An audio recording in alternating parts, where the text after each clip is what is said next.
स्वराज्य गाथा भाग 2. स्वराज्याचा विचार एका दिवसात जन्माला आला नव्हता. त्यामागे होती एका पराक्रमी योद्ध्याची दूरदृष्टी. ते म्हणजे शहाजीराजे भोसले. शहाजीराजे फक्त तलवारबाज नव्हते, ते होते मुत्सद्दी, रणनीतिकार आणि राजकारणातील चाणाक्षे खेळाडू. निजामशाही, आदिलशाही, मोगल या तिन्ही सत्तांमध्ये त्यांनी आपल्या कर्तृत्वाने स्थान मिळवलं. पण त्यांच्या मनात एक ठिणगी पेटत होती, आपलं स्वतःचं स्वतंत्र राज्य. त्यांनी अनेक दरबार पाहिले, राजकारणातील डावपेच अनुभवले, विश्वासघातही सहन केला, पण त्यांनी हार मानली नाही. त्यांनी आपल्या पुत्राला स्वराज्याचं स्वप्न दिलं, अन्यायाविरुद्ध उभं राहण्याची ताकद दिली आणि सर्वात महत्वाचं संयम शिकवला. शहाजीराजे नसते तर स्वराज्याचा विचार इतका भक्कम झाला असता का? त्यांनी बी पेरलं, जिजाऊंनी संस्काराचं पाणी दिलं आणि त्या बीजातून उगवला स्वराज्याचा वटवृक्ष.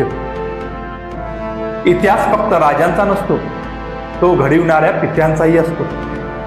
पुढील भागात पाहू जिजाऊंचे संस्कार आणि घडत असलेला बालशिवबा. चॅनल सबस्क्राईब करा आणि ही शिवशंभूंची गाथा पुढे नक्की शेअर करा. जय भवानी, जय शिवराय.